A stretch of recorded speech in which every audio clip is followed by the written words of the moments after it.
Thank you for joining us today. This is the SubRosa news program.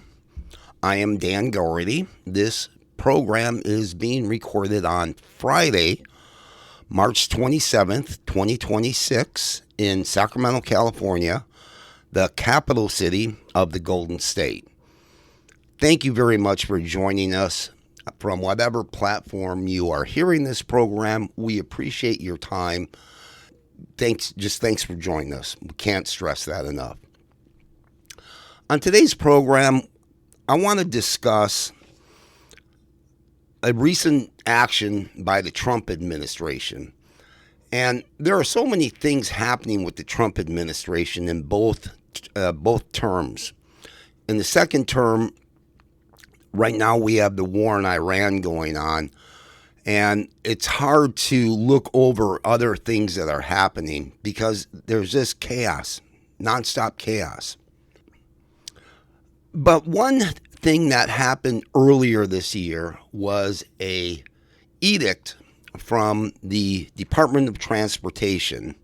The Transportation Secretary, Sean Duffy, finalized a rule called the so-called Safety First Initiative that has led to the revocation of thousands of commercial driver's license, and has sparked legal cases and an economic debate. And this is all going on kind of under the radar. So I want to dive into that a little bit today and look at how we got to this point. This isn't something that has just happened in the last couple years. This is a story really over a century in the making. But before we proceed too much further into this discussion, I will offer my personal opinion on this, just so the following information, or the information I present today, can be put in context. If this happened in any other administration, Republican or Democrat, you could have serious discussions about it. There are aspects of it that have some credibility, but anybody who has observed the Trump administration, either in his first term or in his second term, you cannot deny that it is driven by xenophobia and racism.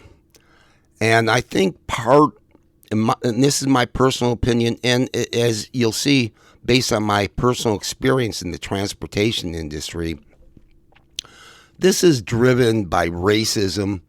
Perhaps Stephen Miller is pushing this, but these rules that Secretary of Transportation Duffy came up, really, I truly believe they're based not on the safety of the public as so much they are as retribution against immigrants.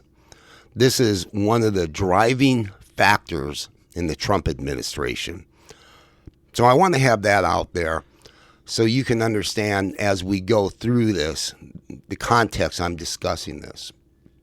Okay, so let's just briefly go over the rules that the Transportation Department issued. Among other things, and we'll take a very broad view, they are revoking thousands of commercial driver's licenses that have been issued to immigrants, including asylum seekers, refugees, and DACA recipients. And there's several different qualifications. They claim that they're closing loopholes. They're wanting English proficiency. And there have, unfortunately, been a couple of high-profile truck accidents with fatalities. And in both of these cases that were publicized, they were refugees who were driving the vehicles. And by every account, they should be held to consequence, any motorist who is driving and causes vehicular fatalities. That goes without saying. But these have been really publicized by right-wing media and the Trump administration. And back to my point, I think a lot of this has to do with xenophobia and appealing to the base. So these new rules went into effect in January, and there's a lot of ongoing litigation, and it hasn't been fully resolved yet, but tens of thousands of drivers, many of them who are here in California, many of these drivers are of the Sikh religion, primarily from the Punjab region of India, are being affected. They're going to have their livelihood basically pulled from them. And of course, there's a lot of concern, not only from the individuals, but civil rights groups. But how did we get here? Well, we need to go back to the 19th century if you want to have a clear understanding, during the Gilded Age. And at that time, the railroads were the tech bros of the day, if you will. They were despised. So there was a progressive movement in the United States that passed the Interstate Commerce Act of 1887. And what this did was establish the Interstate Commerce Commission, and they regulated railroad rates because railroads were often giving more favorable rates to the oil companies, and farmers and other small shippers were having the screws put to them. Any rate that was charged by the railroads had to go through the ICC. Fast forward about 25, 30 years, and with the advent of over-the-road trucking, the ICC got involved in interstate trucking. And interstate trucking, up until 1980, was regulated by the ICC. If you were a LTL carrier, a less than truckload carrier, you had to go to the tariff bureaus, which was part of the ICC, and they would set rates for everybody. So carriers, carriers would try to distinguish themselves by better service, taking clients out to lunch, literally, but the rates were set. And it's not coincidental, during this same era, most truck drivers in the United States were members of the Teamsters Union.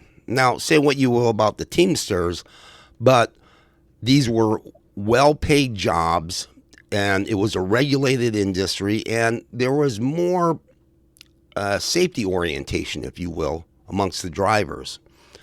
So as we start moving forward into the 1970s, there was a movement afoot in the United States. Several different things were going on. First of all, let's just take a step back to another regulatory agency, the Civil Aeronautics Board. Now, the CAB regulated, much like the ICC regulated interstate trucking, the CAB regulated airline fares. Pre-deregulation of the CAB, which came in 1978, if you were flying from New York to Los Angeles, be it on American Airlines, United, Delta, any of the legacy carriers that were around at that time, you were charged the same rate. This was the era where airlines would have lots of amenities to attract customers. They were given a guaranteed 12.5% return, and it was viewed really as a public utility. Well, in the 70s, our economy started changing. There was different thoughts going on. Whether you agree with them or not, that's a whole nother conversation. But in the 70s, the CAB, under the Carter administration, was eliminated, and that agency sunset about 7 years later. One of the few government agencies that's actually gone out of existence. And with that came more competition, more carriers. So there was a benefit to consumers because pre-deregulation, air travel was pretty expensive. I traveled a few times in pre-deregulation in the 70s, and if you were flying from, say, Chicago to Des Moines, you might have two carriers on it, and the rate was the same. And it was artificially high, or more expensive anyhow. Once deregulation came, it opened it up to competition, prices fell. Some say the nature of air travel changed. It did. For better or worse, and we'll leave that for you to decide, but it did change. So the ICC also deregulated in 1980. So instead of having union drivers on fixed routes, say from Chicago to Des Moines again, it was wide open.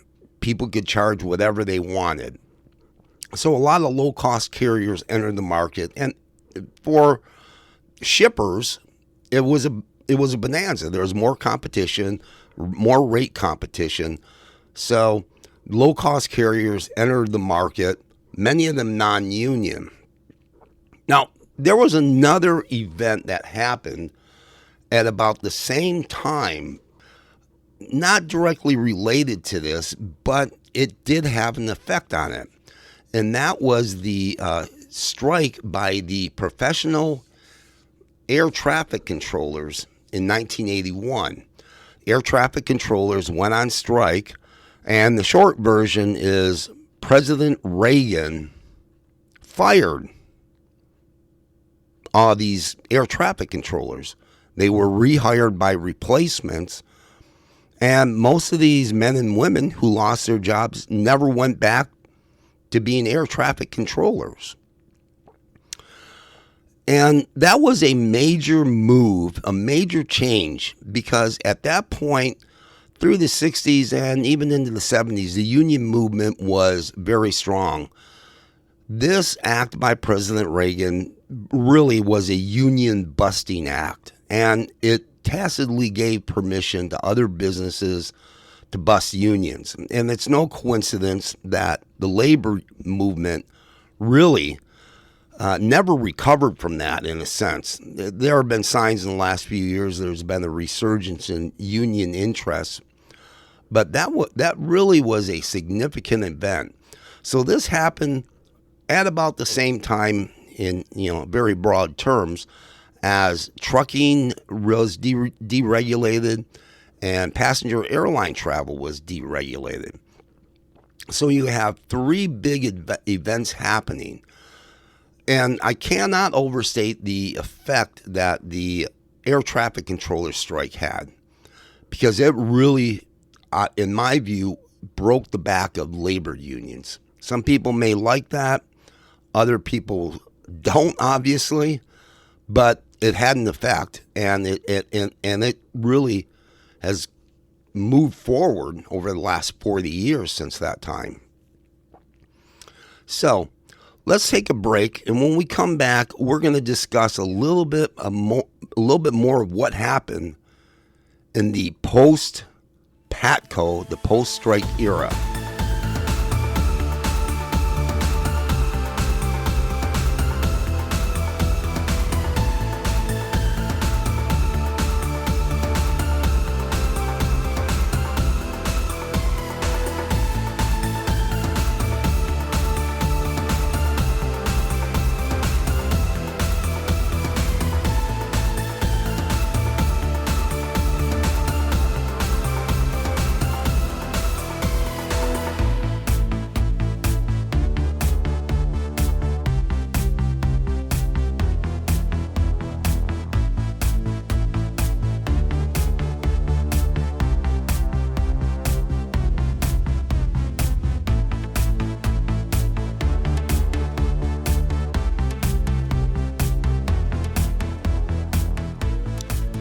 Thanks for sticking with us. We're back from break. This is the SubRosa news program, and today we are discussing how the Trump administration's recent rules on truckers, how it's affecting truckers, and how we got to this point. Earlier, we already went over the formation of the ICC, the Civil Aeronautics Board, and how both of those entities regulated commerce. And the next big event that happened that really brought us to this recent action by the Trump administration was the NAFTA, the North American Free Trade Agreement between the United States, Mexico, and Canada. And one of the aspects of this, and it wasn't fully implemented because it was very controversial, was that truckers from Mexico would have been allowed to operate within the United States. And I'm not talking just across the border or within the trade zone, deep into the United States. Obviously, Mexico has a much lower cost structure than the United States. So this was met with great resistance by the Teamsters Union, among others. And it was litigated, and finally in 2001, that there was a ruling in favor of the Teamsters. So they did win a little bit of it. But during this time of NAFTA, there was this tremendous cross-border commerce.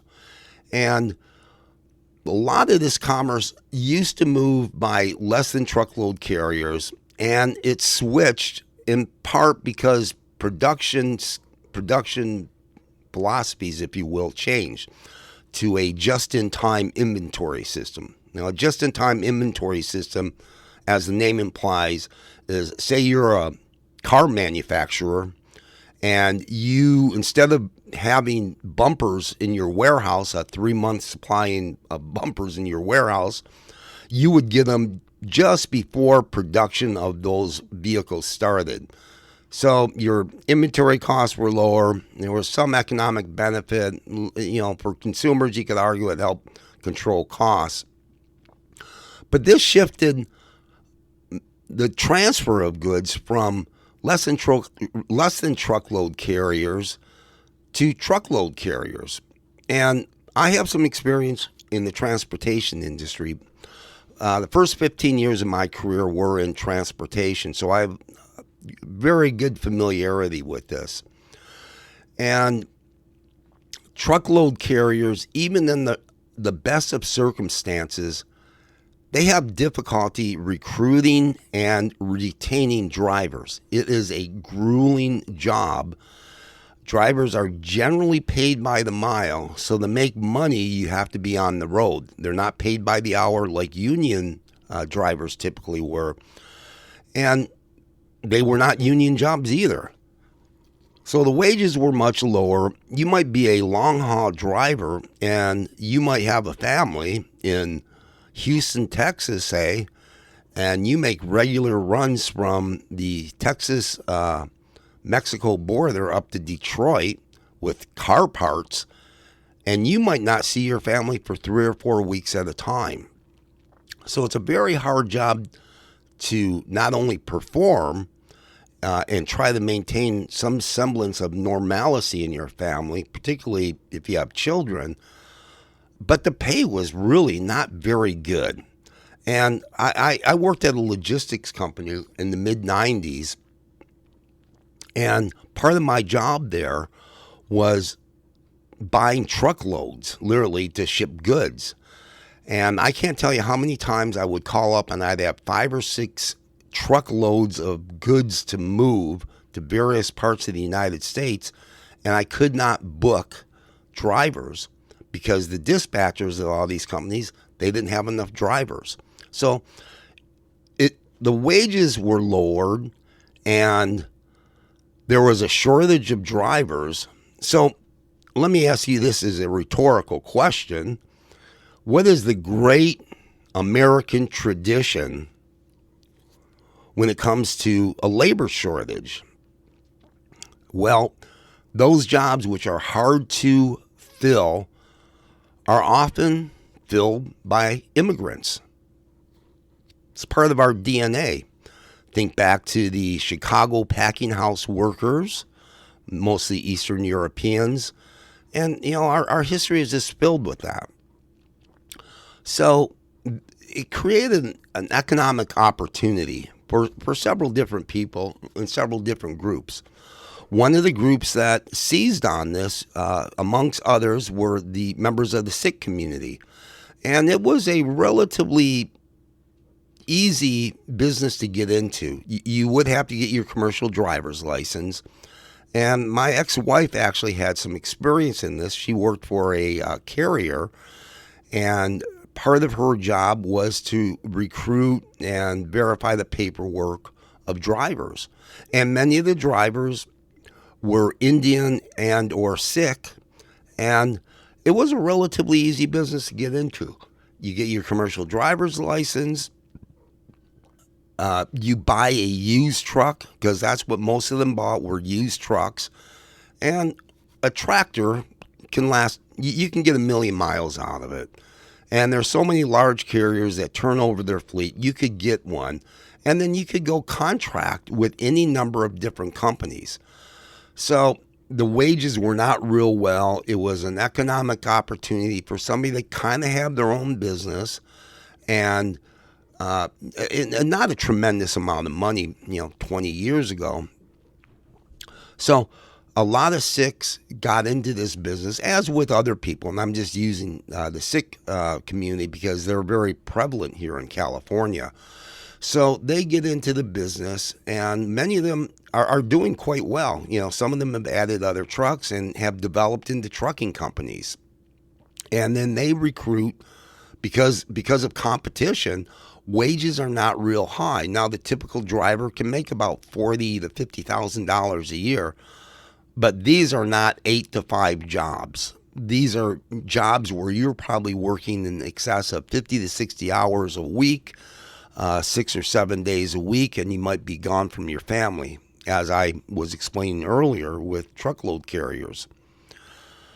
So they got into this business, and they've done quite well. Along comes the Trump administration. And what is the Trump administration all about? They are all about appealing to their base. There are 35% of Americans who have xenophobic traits, who dislike the other. And this is just yet another way that Donald Trump and his administration, and probably a lot of this is being pushed by Stephen Miller. It looks like he might have his fingerprints on this. But these rules specifically targeted, amongst others, immigrant drivers, many of whom are Sikhs. We have a situation where as many as 15,000 drivers could be out of jobs. A lot of them have mortgages. A lot of them have loans on their trucks. And aside from the personal effects of this, what about the effects on the economy? A lot of our goods move by truck. A lot move by train, obviously, but still, you cannot get on any interstate in the United States and not see, literally in a 2 or 3 hour drive, hundreds of 53-foot tractor trailers going up and down, back and forth our interstate system, moving goods. So if you remove this many workers, what are the consequences? Is this something that's going to affect prices? Are we going to see more inflation because of this? All because of Donald Trump's desire to appeal to his base and to penalize a group that are not their version of so-called Americans. This issue still has not been fully resolved. There are several lawsuits going on. It does look like, however, that several people will be out of jobs because the courts are generally ruling in favor of the Trump administration and these new rules. So just be prepared for higher prices And you couple that with higher fuel prices, at least in the short run because of the Iran war, we will have a shortage of drivers sometime in the next few months. So it will cost more to get these products to market, be it your local Walmart store or your grocery store. So this is just another inflationary action, much like the tariffs, that the Trump administration is foisting on the American public. And it's all to penalize a group of drivers, truck drivers, who are just working towards their version of the American dream. Well, thank you for joining us today. We certainly hope you got something out of our program. Our next program will be in about a week, and we will be interviewing noted environmental reporter Dan Bacher, and we're going to take a look at a controversial project in California that has been simmering for decades, and that is the controversial Delta Tunnel plan, which hopes to convey water from the Sacramento River to Southern California and to agricultural interests in the Central Valley of California. It's very controversial. There's ongoing litigation, and our guest, Dan Bacher, will give you a really thorough explanation of what's going on and the consequences of that plan. Thanks for joining us, and we hope you tune in to our next program with Dan Bacher. This is Dan Gowerly, and thank you for listening to the SubRosa News Program.